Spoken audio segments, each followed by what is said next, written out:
Well, one of the interesting things is this was probably the first Olympics where the social media played such an important part. I mean, Tweety 12, they were Tweety calling 12, it. that's what, I mean, how exactly did that work?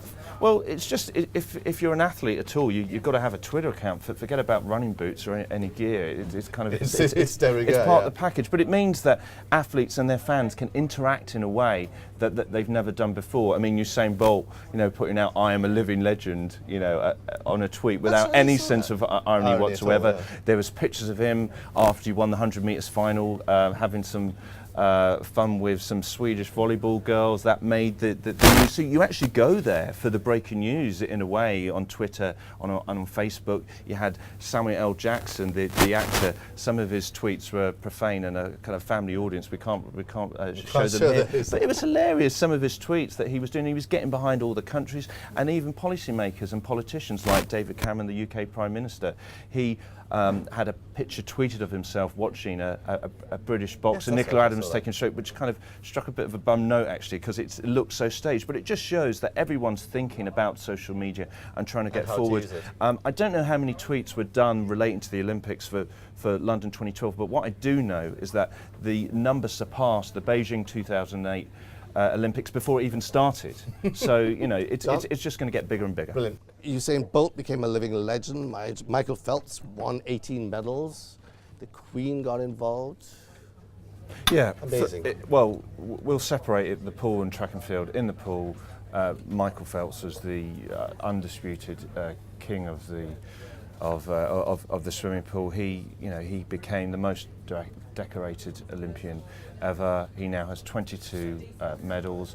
But at the start, I think we kind of forget he didn't do so well. He lost out to Ryan Lochte in the 400 metres individual medley. He came fourth. He actually didn't medal.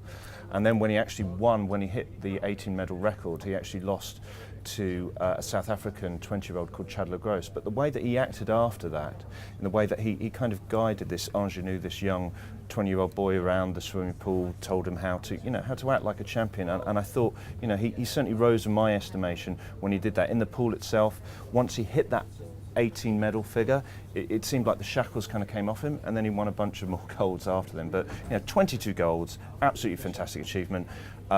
Track and field, Usain Bolt, well, has he answered his critics? Has he answered his own bluster? Yes, in an emphatic way. I mean, he's bestrode the track like a colossus, and the way that he did it, the style, that Jamaican kind of humour, the sense of humour, and the pose, of course. And the pose, of course, which I'm not going to recreate here. He does it so much better than anybody else. But I think he.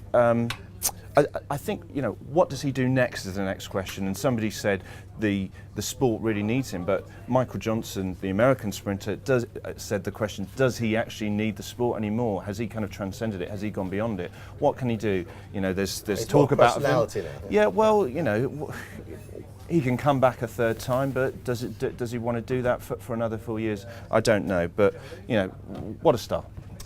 How did the opening and closing ceremonies play out?